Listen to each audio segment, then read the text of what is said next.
Nós queremos hoje, com muita alegria, receber um príncipe entre os pregadores. Queremos hoje, com muita alegria, receber um homem de Deus nesta casa. Uma família que Deus tem levantado para este tempo. Pastor Eliseu, nós os acompanhamos, os amamos e os honramos. Honramos a unção sobre a vida de vocês. Somos gratos ao Senhor por esse grande presente de estar recebendo esse grande homem de Deus hoje aqui conosco. Faça melhor, faça melhor. Receba com honra. Deus tem sido tão bondoso para conosco, igreja. Quero deixar aqui a minha gratidão ao pastor Paulo e aos obreiros daquela igreja que abriram mão do pastor Eliseu nessa agenda que ele veio para cumprir com eles. Mas o reino de Deus é assim, o reino de Deus nos presenteia. Você pode dizer glória a Deus por isso? E a nossa gratidão por ter aceitado o nosso convite, pastor. Essa igreja está com o coração cheio de gratidão nesta manhã, em o receber aqui nesta casa. Enquanto o pastor Eliseu vai chegando, você pode estender as tuas mãos e dizer: Senhor, fala através do teu servo nessa manhã.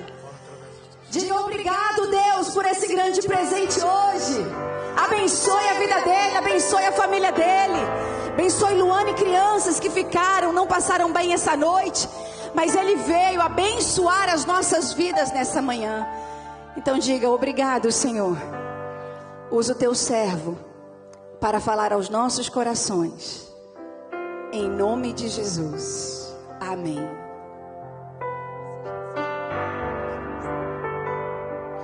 Queridos pais do Senhor Jesus, é um prazer estar com vocês pela primeira vez para cultuarmos o precioso nome de Jesus, como também poder transmitir a sua poderosa palavra. Estamos aqui no Canadá pela instrumentalidade do pastor Paulo e com vocês aqui nessa manhã, pastora Josiane, pastor Max, a todo o corpo de obreiros, a quem eu expresso a minha gratidão, que se esforçam para o crescimento e desenvolvimento da obra do Senhor. Tem como o texto bíblico pode ser projetado? Projeta para mim Hebreus capítulo 10, versículo 25, por favor. Hebreus capítulo 10, versículo 25. Esse versículo eu vou usar como base de introdução para a pregação, mas eu não vou deter-me neste versículo. Eu vou caminhar com vocês em alguns capítulos no livro de Atos dos Apóstolos.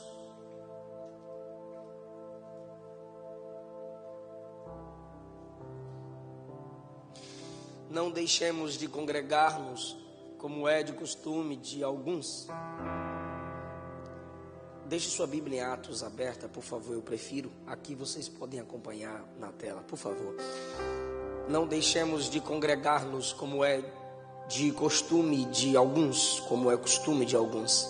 Antes, façamos admoestações e tanto mais, quanto vedes que o dia se aproxima. No contexto desta carta, a igreja estava enfrentando duas dificuldades. A primeira dificuldade era o desejo pelo hebraísmo, as tradições do tabernáculo, a volta da necessidade dos utensílios do tabernáculo para o exercício do culto. Por isso, o escritor aos Hebreus dedica-se a mostrar que Jesus é maior do que os anjos, do que Josué, do que Arão, do que Moisés, do que o tabernáculo, do que todos os sacrifícios. Eles queriam voltar ao estilo de culto que era uma sombra para a realidade que já havia vindo em Cristo. Tudo no antigo era sombra, se realizou em Cristo.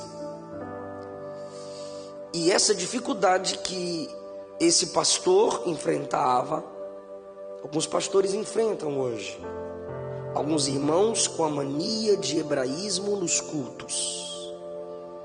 Eu já fui em igrejas que se vende a Arca da Aliança.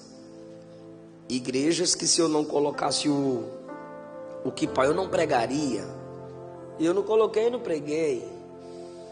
Igreja que para que eu assumisse a tribuna eu deveria tirar os meus sapatos porque a terra era santa. O cristianismo é seco. O cristianismo é simples. O cristianismo é puro. Tudo se realizou em Cristo. Não precisamos mais de tabernáculo como no tempo de Moisés. A habitação de Cristo somos nós. E Cristo é o tabernáculo. João 1 diz que Jesus tabernaculou. Nós, o povo que se reúne, somos a moradia de Deus. Pastor, então para que o prédio? Para te proteger do sol, da chuva, para a gente não incomodar o vizinho.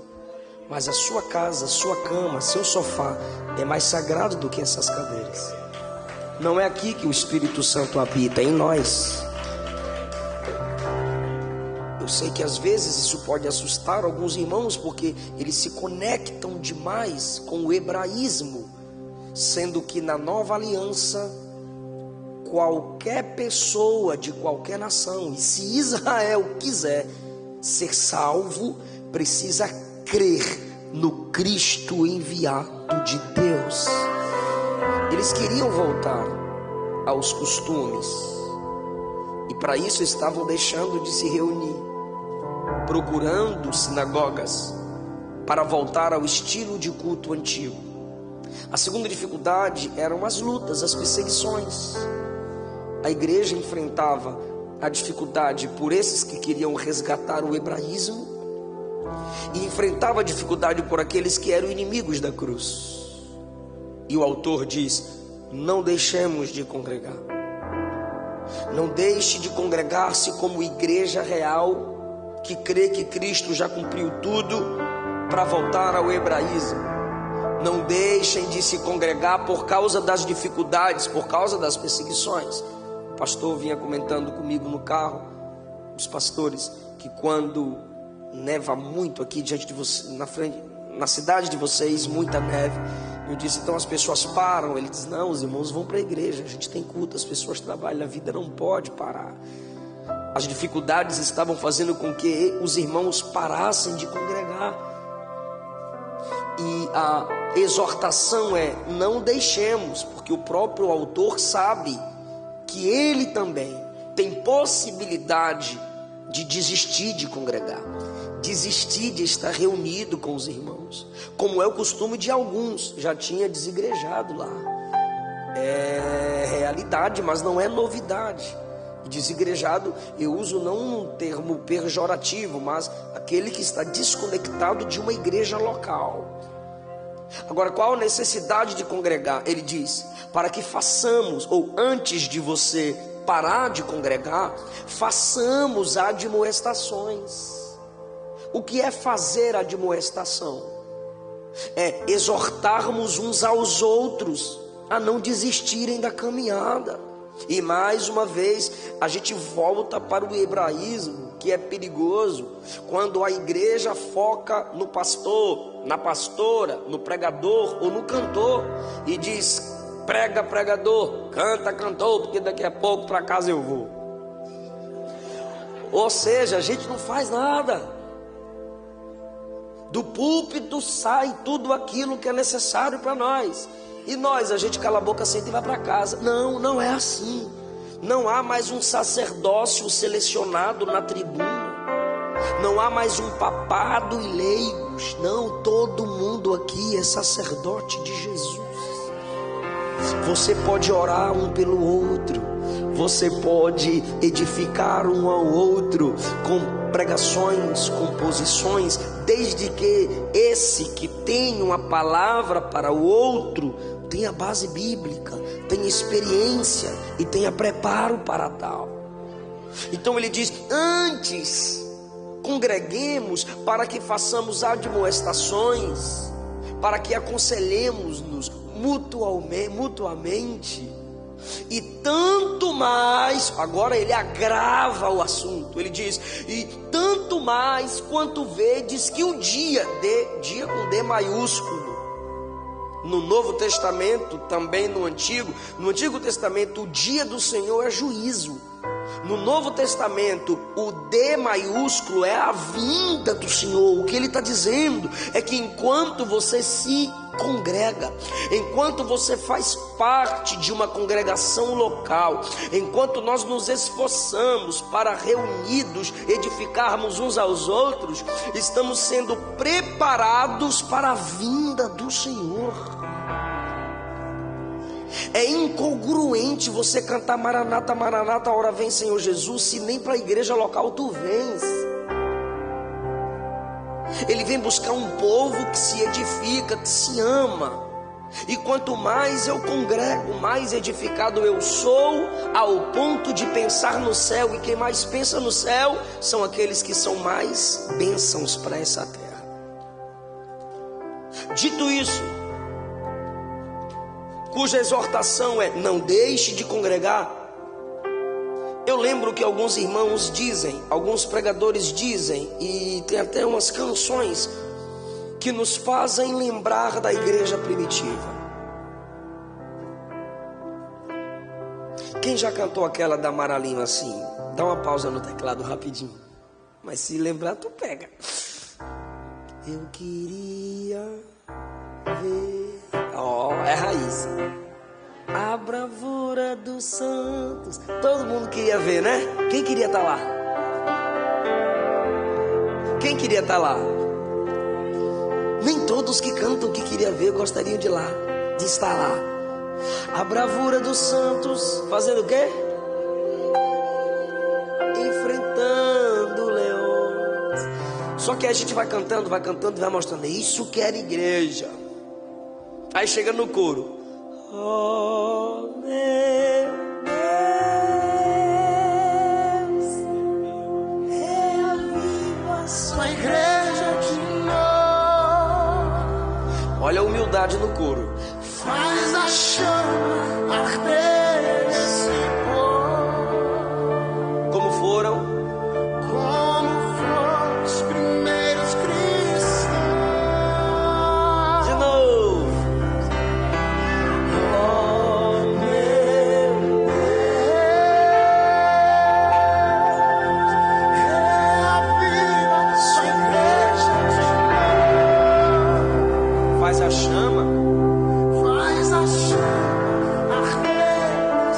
Começando onde?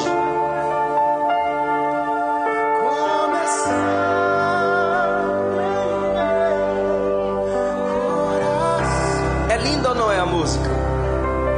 Nos faz pensar na igreja primitiva, sim ou não? Eu já ouvi pessoas falarem: saudade dos pastores de antigamente, da igreja de antigamente, aquilo que era igreja. O que tu quer dizer com isso, irmão?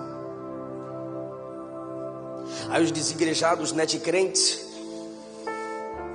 só faz diferença no Google, copia, cola e perturba os outros no Instagram. Critica a igreja fora dela, mas dentro dela não está para apresentar nenhuma solução. O cara é um crítico e pensa que ele é um solucionador de problema.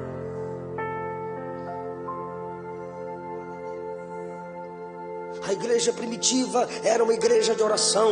A igreja primitiva era uma igreja cheia do Espírito. A igreja primitiva tinha pregação de verdade. Aquilo que era igreja. Oh, saudade. Tá bom.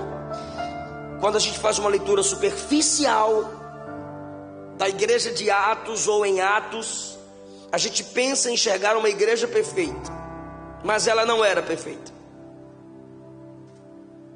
Era uma igreja que crescia, como a igreja contemporânea do nosso tempo.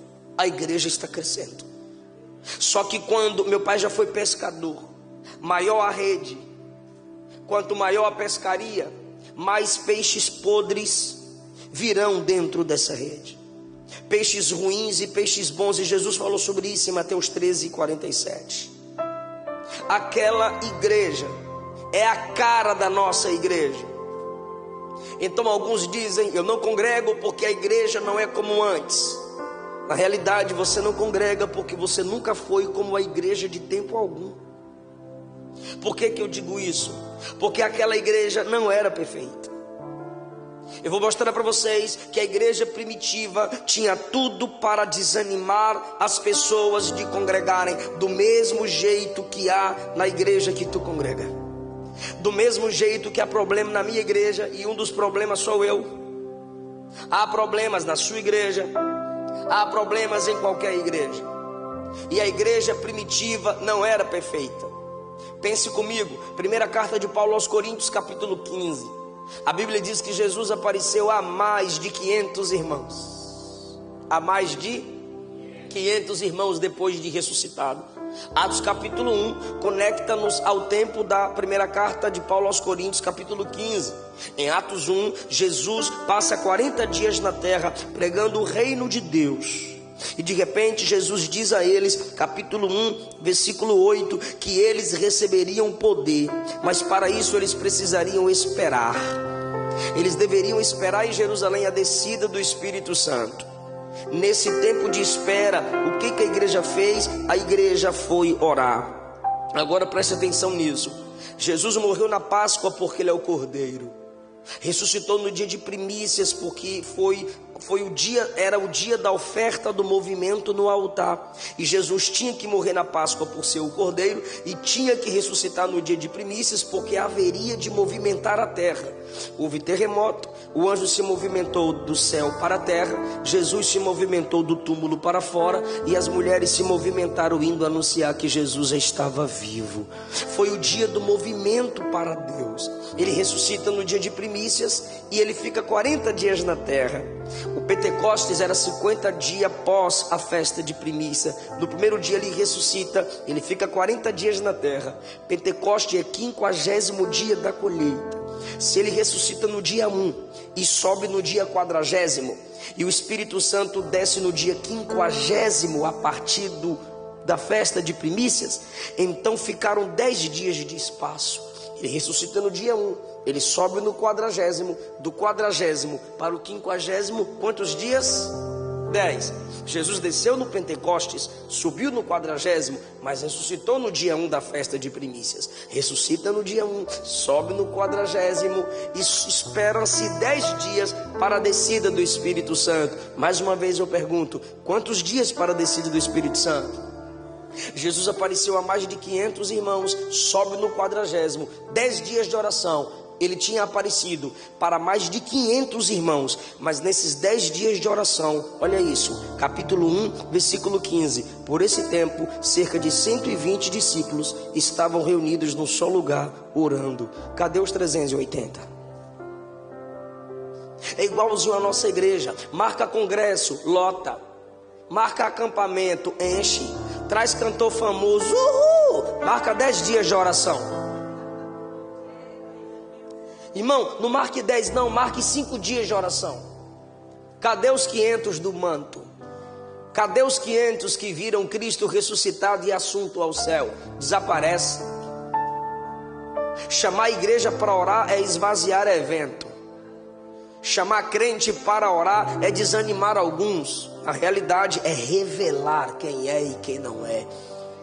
Toda igreja enfrenta o efeito sanfona. Ela vai inchando, vai inchando, vai inchando. Quando essa igreja começa a orar, Deus vai começando a remover máscaras. Deus vai começando a revelar bodes. E aí, meu irmão, só sobra os remanescentes que amam o Deus daquela igreja.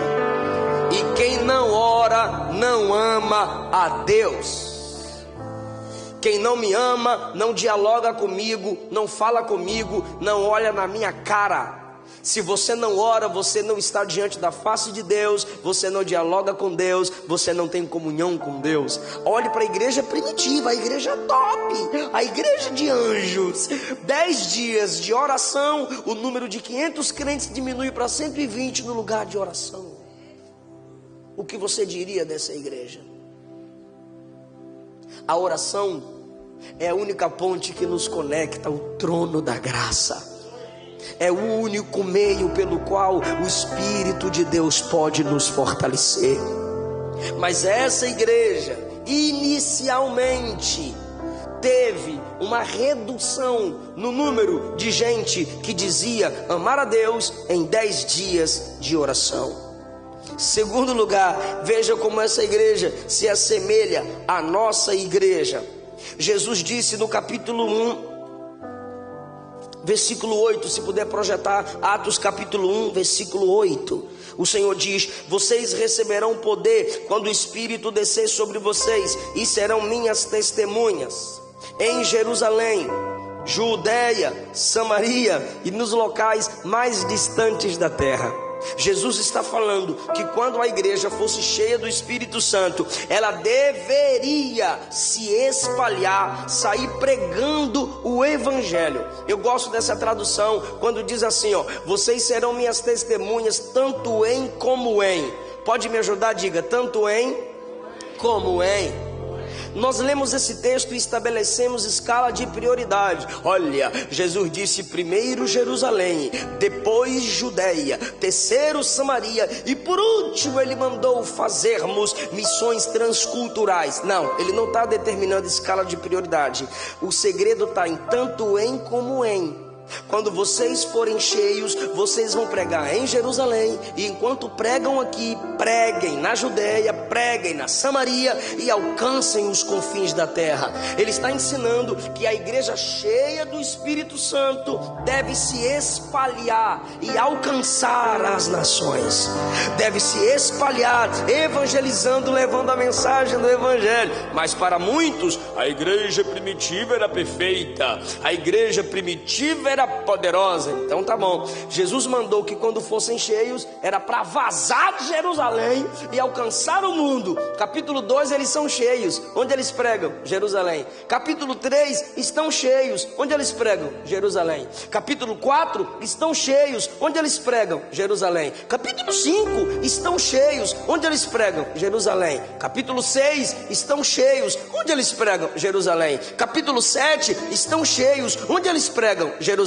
Capítulo 8, se puder projetar o capítulo 8 a partir do versículo 3, por favor. Quando chega no capítulo 8, na morte de Estevão, Jesus diz: não vai não? Não vai pregar não? Não vai evangelizar? Tu foi para o Canadá pensando que o ministério ia parar? Só trabalhar, fazer seu futuro, cuidar de seus filhos, melhorar o salário e a qualidade de vida? Tu está pensando que eu te trouxe a esse país para isso? Não vai evangelizar? Saulo assolava a igreja, entrando pelas casas. Coloca o versículo 1 por gentileza e depois pula para o 3. Naquele dia levantou-se grande perseguição contra a igreja em? Contra a igreja em? Tu lembra que do capítulo 1 ao 7, onde que essa igreja pregava?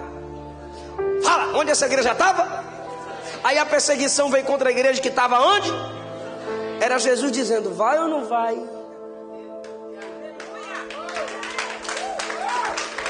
Se ele mandou sair a partir de Jerusalém, vazar de Jerusalém, por que vocês estão fixando-se em Jerusalém? Agora olhe que coisa linda esse texto. Contra a igreja em Jerusalém, todos fora os apóstolos foram dispersos. Sabe o que é dispersos, né, gente? Espalhados pelas regiões da... Você está lendo aqui, irmão? Pelas regiões da... Ó. O que ele disse no 1? Jerusalém, Judeia, Samaria e até os confins. Estavam travados em Jerusalém. A perseguição vem, na sua soberania Deus os direciona. Judeia, Samaria... No fim da terra ele veio a partir de Paulo, mas era ele dizendo: vocês vão. Vocês vão. Se eu mandei pregar, vocês vão. Se ele disse que eu devo ir, irmão, e aqui meus avós têm toda a razão, se não for pelo amor,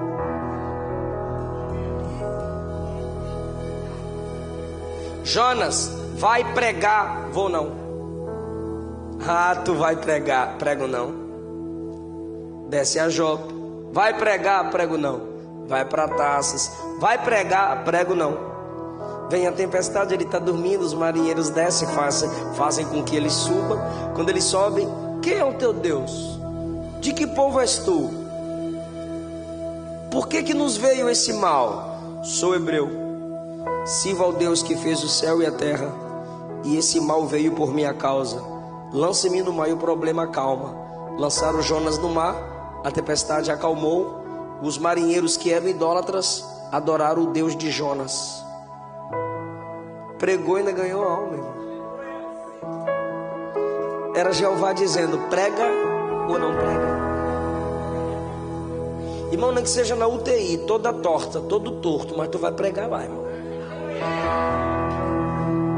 Ah, mas Deus tem mais 7.000. Eu estou na caverna. Deus não precisa de mim, porque Deus tem seus profetas. Tá bom, já que tu foi para Elias, Deus tinha mais 7.000, mas mesmo assim foi atrás de Elias. Prega ou não prega? Olha o versículo 3, 4. Entre os que foram espalhados, iam por toda parte. Prega ou não prega? É igualzinho a gente, irmão. Na maioria das vezes só obedecemos debaixo de pressão. Mas aí, pastor, Deus vai ferir eu. Vai. Ele prefere te ferir do que te perder. Deus não tem problema em te humilhar. Deus não tem problema em te quebrar para te refazer. Deus não tem problema em te fazer passar pelo fogo, só para você reconhecer: escolhido não tem escolha. Tu pode estar limpando aquela casa, prega. Lavando aquele carro, prega. Dirigindo o Uber, prega. Servindo em qualquer lugar, pregue. John Wesley disse: todo crente deve estar preparado para duas coisas: morrer e pregar. A igreja primitiva, como a gente, ela foi desobediente. Não pregar, não anunciar o evangelho é desobediência. Pecado para nós é adultério, prostituição, roubo, desobediência também. Ah, mas eu não prego porque eu não tenho o dom de pregar. Eu vou contar até 10 para tu me dar um versículo que pregar é dom. 1, 2, 3, 4, 5, 6, 7. Bora, macho. 8, 9. Bora, mulher teimosa. 10. Pregar não é dom. Mestre é dom. Pastorear é dom. Profetizar é dom. Evangelista é dom. Apóstolo é dom. Pregar é ordem. Ide, pregai o evangelho a toda criatura. Anuncie que o homem é caído, miserável, pobre, cego e nu, mas tem um Salvador, Jesus. Tem um Redentor, Jesus é o Salvador. Pregue. Pastor, não vão gostar. Problema, engole seco.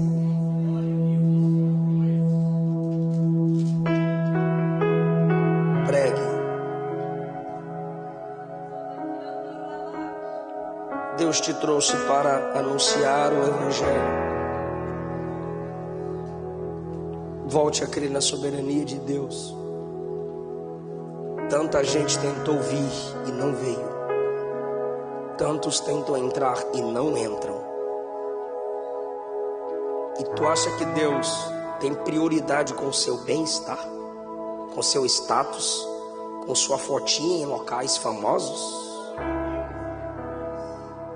Toda a Bíblia é Deus desejando, essa é a melhor expressão, resgatar o homem para a sua presença. A vinda de Cristo é Deus resgatando o homem para a sua presença. E o envio da igreja é Deus resgatando o homem para a sua presença. Ou você se comporta como quem está conectado ao corpo de Cristo, ou você assume que você não faz parte desse corpo. Porque o corpo é um organismo vivo que se movimenta. E esse movimento não é casa, igreja, trabalho. Esse movimento flui no evangelismo, na adoração, no culto, no louvor ao Senhor, de modo que os outros vejam a glória de Deus em nós. Aleluia! Por favor, irmão, levante a mão e diga: dá minha alma, Senhor, dá minha alma.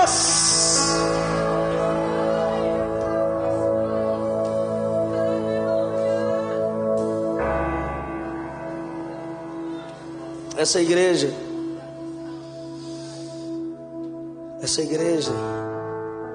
coloca para mim Atos 13:13, por favor.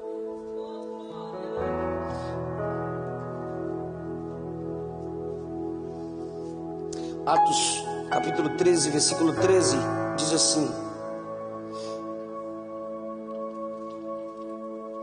Paulo e seus companheiros saíram de Pafos no navio e foram a Panfilha. Ali João Marcos os deixou. E voltou para onde? Só queria Jerusalém, esse povo folgado. A mesma linguagem, a família, os amigos, a igreja mais perto. João Marcos era um jovem, mas só gostava de Danone. Ele não tomava caldo com Paulo. Era Nutella. Ele ficou com medo das dificuldades da obra missionária. O cara está fazendo a obra missionária com o maior apóstolo do Novo Testamento. O cara está fazendo a obra missionária com o apóstolo que era poliglota, com o apóstolo que nunca contratou advogado para defendê-lo em meio às acusações porque ele se defendia. Ele está fazendo obra missionária com um camarada que tudo aquilo que os discípulos demoraram 3 anos para ter, ele só precisou de 3 dias. Os discípulos demoraram 3 anos para serem cheios do Espírito, para jejuarem, orarem e terem dons. Paulo, em Atos 9, em 3 dias de crente, jejuou, orou, foi cheio do Espírito e já tinha dom de visão. Ele está ao lado de um homem extraordinário. Sabe o que ele diz? Não suporto isso, estou voltando para mamãe. E voltou, abandonou o barco. Atos 15:39.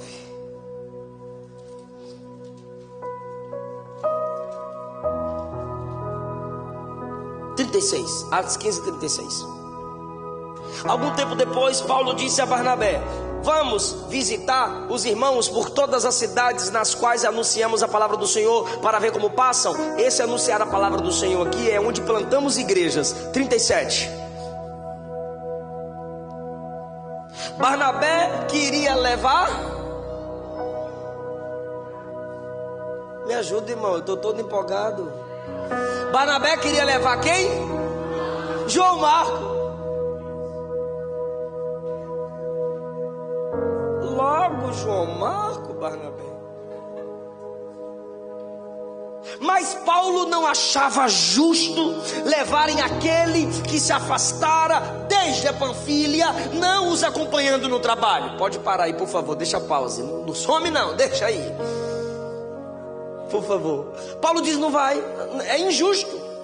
Tem tanta gente querendo, tem tanta gente com sede, tem tanta gente com fome, e a gente vai levar um desistente, um Nutella, um fracote, que no culto é fervoroso, mas para entregar um folhetinho Jesus te ama não tem coragem? Que no culto é adorador do manto, mas no Instagram não coloca um texto evangelístico, só foto de linguinha. Não dá para levar esse camarada numa obra missionária. Olha o resultado. 39. Houve entre eles, Paulo e Barnabé, tal desavença que vieram a si. Houve contenda, houve discussão, houve briga. Nossa, 2 pastores brigando. Vou para a igreja, mas não, credo cruz. Nossos pastores não estão se entendendo. Por isso que a igreja está como está. A igreja primitiva, 2 pastores brigando. E esse Paulo era brabo, irmão. Gálatas 2, ele olhou para Pedro na cara, uma convenção, e disse: tu é hipócrita, pastor Pedro. A questão é que a gente não gosta de falar na cara. A maioria de nós gosta de ir falando mal dos outros no carro, na janta.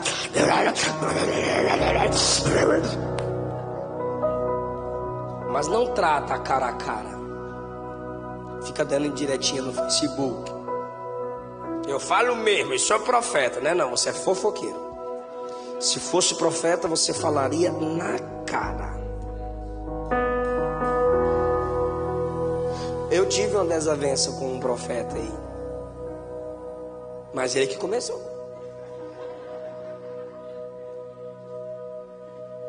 Quis falar mal da igreja para defender ímpio. E eu não dou conta. Você tem sua postura, tu que sabe, eu sou da paz. Eu não. Falou mal da minha esposa e da igreja, vai me escutar, irmão. Eu posso me defender como cordeiro.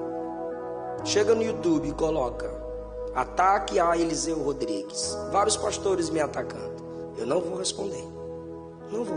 Eu sou pior do que eles pensam. Eu tenho mais defeitos do que eles acusam. Eu estou a cada dia lutando contra mim mesmo. Agora, falar da igreja, irmão, eu vou para cima.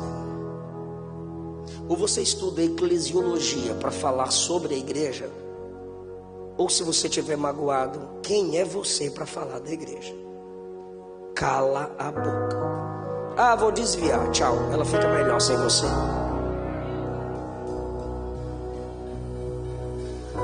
Os homens de Deus têm batalhas. Os homens de Deus têm desavenças. Os homens de Deus têm discordâncias. Agora tu imagina 2 pastores brigando. Tem que ter Bíblia, né, irmão? Imagine Paulo dizendo: ele nos abandonou. E Barnabé diz: quanto custa acreditar no cara? Aí Paulo diz: Provérbios diz que confiar no desleal é como sentir dor de dente. Aí Barnabé diz: mas Provérbios também diz: ama o amigo em todo tempo e na angústia nasce o irmão. Eu acreditei em você, Paulo.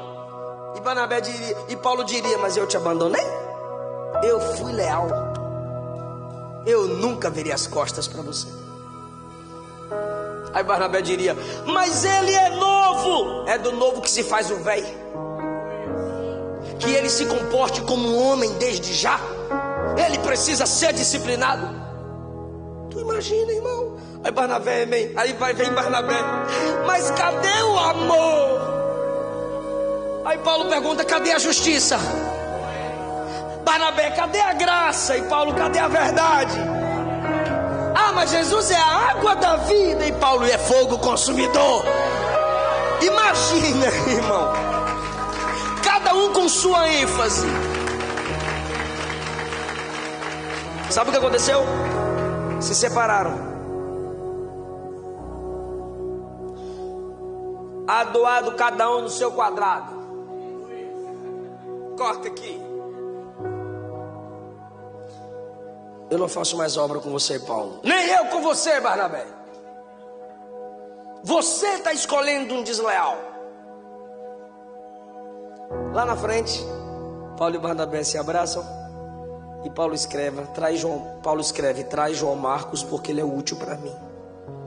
Ambos amadureceram. Mas isso aqui é normal.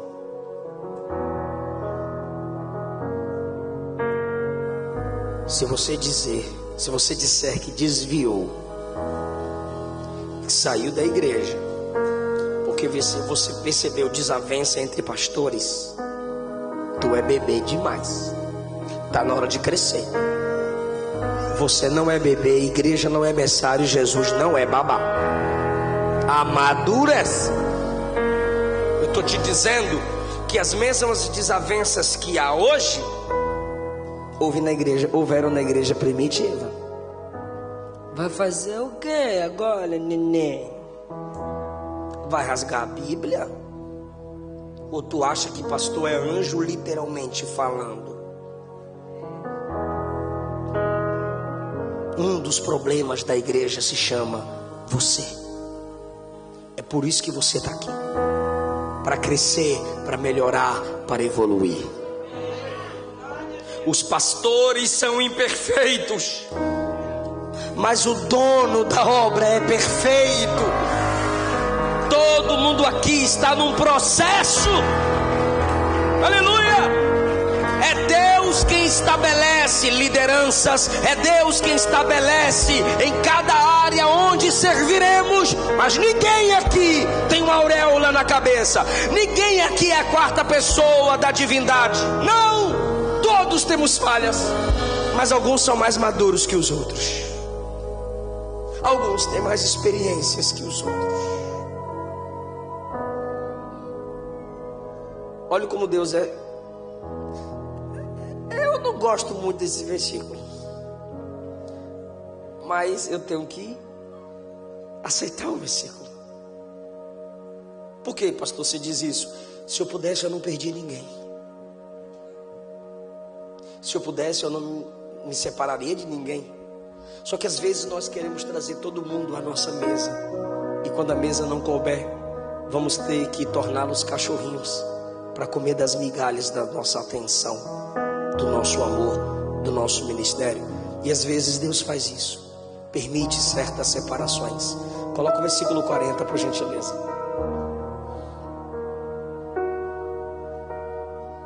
40. 39 mais 1. 20 mais 20. Foi arrebatado. Versículo 40. Paulo escolheu Silas e partiu.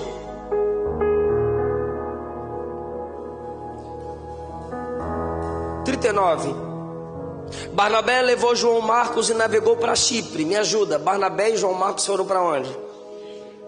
Paulo e Silas foram para a Síria e a Cilícia. Quantas cidades nós citamos aqui? Chipre, Síria, diga Cilícia. 3 lugares nós falamos aqui. Se eles não se separam, irmão, um lugar seria acompanhado de cada vez, um lugar seria visitado de cada vez. Como eles se separaram, irmão, 3 lugares foram ministrados de uma vez só. Obreiros falhos, graça perfeita. Deus sabe o que essa igreja passou e tem passado, mas Ele multiplica nas divisões. Deus revela nas dificuldades. Quem Deus te deu está aqui para você cuidar, para você zelar, para você fazer crescer,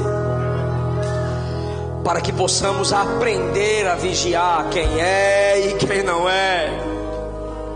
Tudo isso são experiências dadas por Deus para que cresçamos, nos desenvolvamos e aprendamos com quem abrir a alma, em quem confiar e quem de fato foi levantado por Deus para liderar o seu povo. Não deixe de congregar. Deus me deu essa palavra porque tem alguém desanimando, tem alguém pensando em parar. E quando é que o diabo começa a fazer isso? Quando você começa a focar nos problemas da igreja. Essa igreja está com problema no som, essa igreja está com problema no louvor, essa igreja está com problema na iluminação, essa igreja está com problema no estacionamento, essa igreja está com problema na palavra. E o maior problema é a tua língua. Se eu estou na igreja só para falar dos problemas dela, eu sou o pior problema nela. Eu estou aqui para ser uma bênção na minha igreja. Eu estou aqui para orar, para profetizar, para orar junto e fazê-la crescer. Eu postei um texto no Instagram e aquilo impactou-me. Olha só, alguém chega para o pastor Paulo, eu encerro agora, já fechei a Bíblia. Pastor Paulo, eu estou pensando em congregar a igreja em Corinto, cidade de Corinto. Posso? Olha, pode sim, mas capítulo 1 tem grupinho, capítulo 3 tem inveja e contenda, capítulo 6 os crentes colocam um ao outro na justiça, no capítulo 5 tem uns jovens lá que gostam de pegar as meninas. Sério, pastor Marco? Então eu vou para a igreja em Éfeso. Sim, ela foi alicerçada na palavra, mas o pastor João disse que ela está perdendo o primeiro amor. Então eu vou para a igreja de Tessalônica. Pensam numa igreja poderosa, cheia de dom. Só que tem uns folgados lá no capítulo 3 da segunda carta que não gostam de trabalhar, não. É folgados. Então eu vou para a igreja em Filipos, top, mas tem duas irmãs lá que só andam brigando, se bloqueando, se dando indireta. É uma luta, é Vódia e Sintique. Tá lá no capítulo 4, aproveita e faz uma ponte entre elas lá, para ver se as bichinhas têm misericórdia uma da outra. Então eu vou para Colossos. Lá é uma bênção, o povo de Deus está lá, mas tem uns lá que gostam de cultuar anjo. Tem anjo aqui, tem anjo ali. Sonha com um alemão, diz que teve a revelação com anjo. Está lá no capítulo 2 de Colossenses. Essa igreja lá tem muito menino. Meu Deus, já sei. Então eu vou para a igreja da Galácia. Bênção, o povo de Deus está lá, mas tem uns crentes bravos lá que até se mordem uns aos outros. Depois do culto eu te pego. Está lá no capítulo 5, versículo 15. Os crentes lá é bravo. Pastor Paulo, o senhor não sabe indicar a igreja, não. Eu vou procurar o pastor João. Aí vai lá no pastor João. Pastor João, o senhor está bem? Eu estou bem. Como é que você está? O apóstolo do amor. Aí a pessoa pergunta: pastor, eu estou procurando igreja para congregar, mas não acho uma igreja boa. Não tem mais igreja perfeita, está faltando igreja como antigamente, né, apóstolo? O apóstolo, já vem. Eu quero congregar em Tiatira. O que o senhor me diz? Lá tem uma mulher que quer manipular todo mundo pelo dom dela. Ela é do manto e quer mandar na igreja. Qual o nome dela? Gesa. E Laodiceia, eu vou para Laodiceia. Benção, o povo de Deus está lá. Mas tem uns crentes mornos lá, que se mistura muito com as coisas dessa terra e com as coisas do mundo, que são profanas. A igreja morna. E Pérgamo? Não, lá tem muita doutrina estranha. Imitam Balaão e os nicolaítas, que pode fazer qualquer coisa com o corpo. O que importa é a alma. E Éfeso? Lá tem um pastor chamado Diótrefes que maltrata todo mundo, se sente o chefão da igreja, e eles estão perdendo o primeiro amor. Então eu vou para a sede em Jerusalém. A sede de Jerusalém desprezou o pastor Paulo e ficou muito tempo sem querer pregar o evangelho. Tem uns desobedientes lá. Não tem igreja perfeita. Um dia, os santos vão se encontrar num lugar santo, com os anjos santos, e cantarão eternamente para aquele que é santo, santo, santo.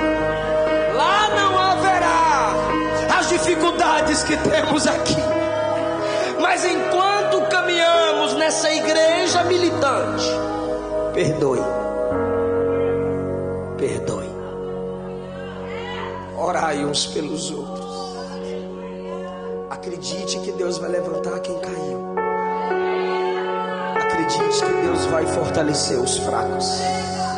Enquanto a trombeta não toca, está todo mundo no mesmo barco. Você pode segurar na mão de uma pessoa para a gente encerrar. Diga: sua luta é minha luta, sua prova é minha prova. Nós vamos crescer juntos para a glória de Deus. Eu não vou me apegar. Eu não vou me apegar com as coisas desse mundo.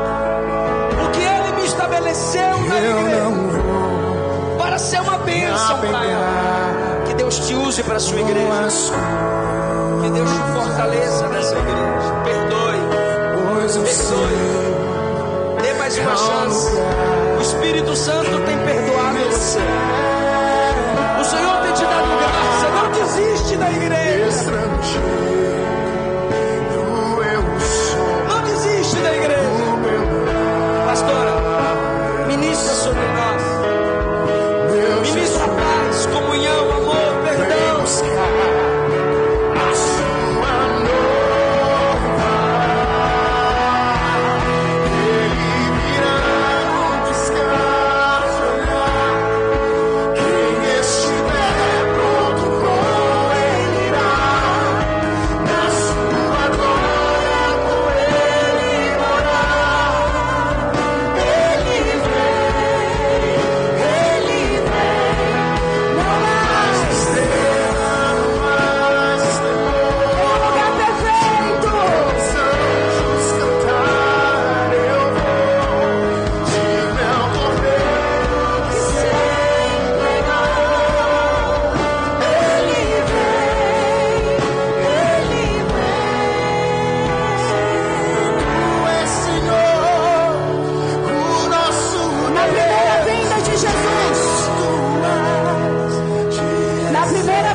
Sabe o que é a cruz do Calvário?